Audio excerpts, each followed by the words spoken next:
The first thing I remember is the sound of her laughter. Not the kind I used to know, soft and genuine, but one that felt forced, sharp, almost like she was trying too hard to prove she was happy. That sound came from the video on my phone. I didn't mean to find it. God knows I didn't go looking for pain. But when her best friend, Mia, sent it to me by mistake, everything inside me shattered.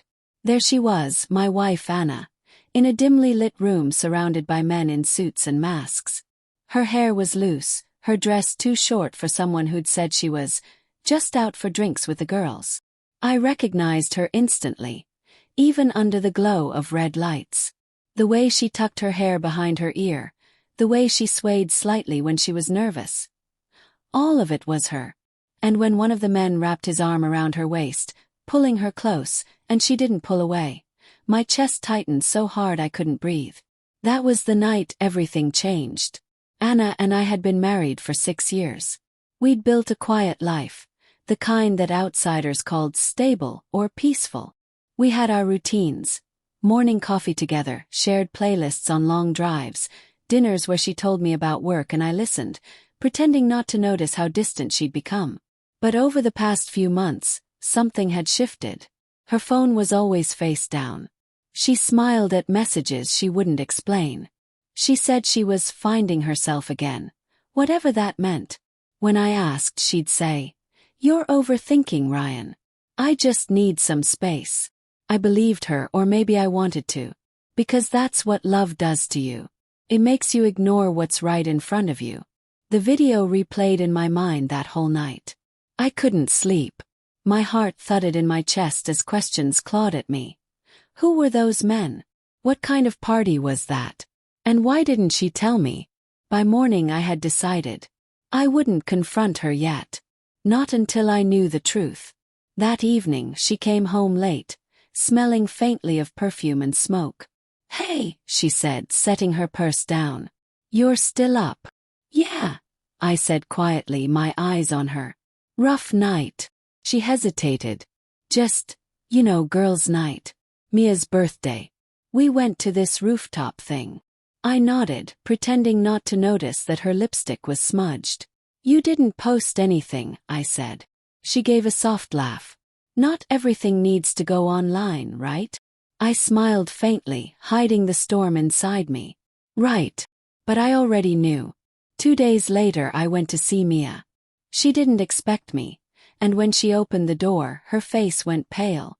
"Ryan, what are you doing here?" "I just wanted to ask about Anna's party," I said calmly. "The one last Friday." Her eyes darted away.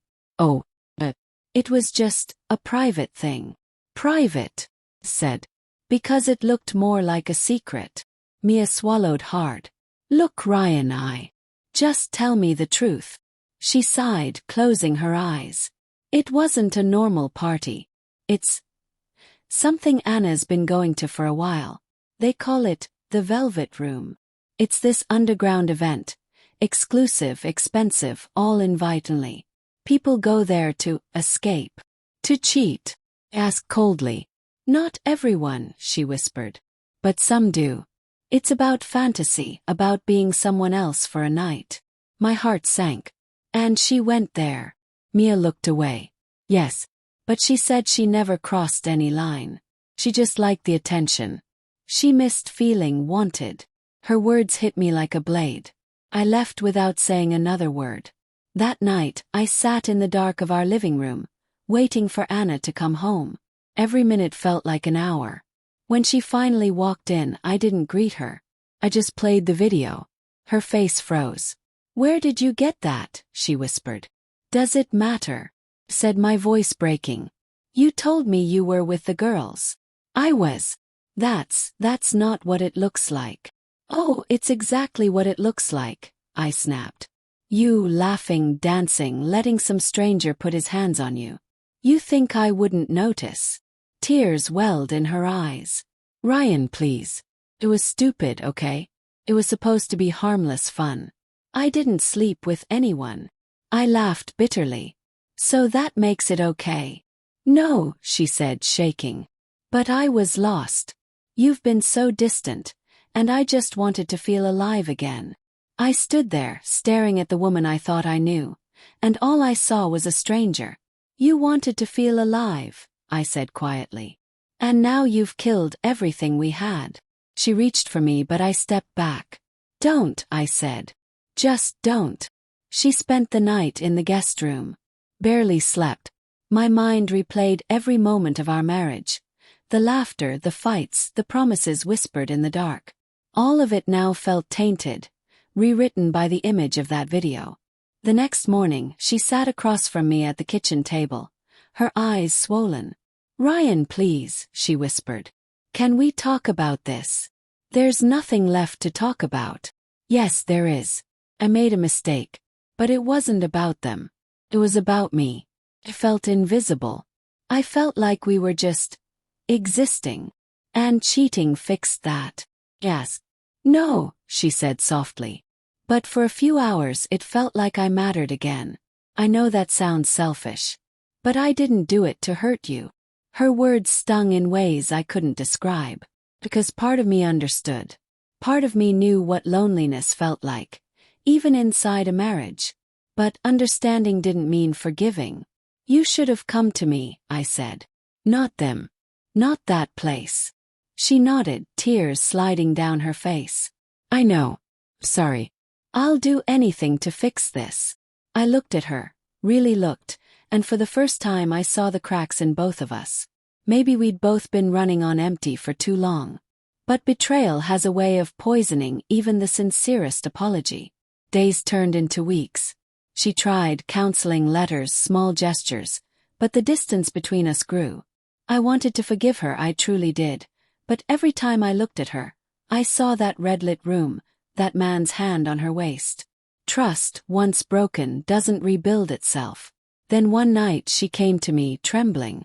Ryan, I got invited again, she said quietly. I looked up, confused. What? The Velvet Room. They sent me another invite.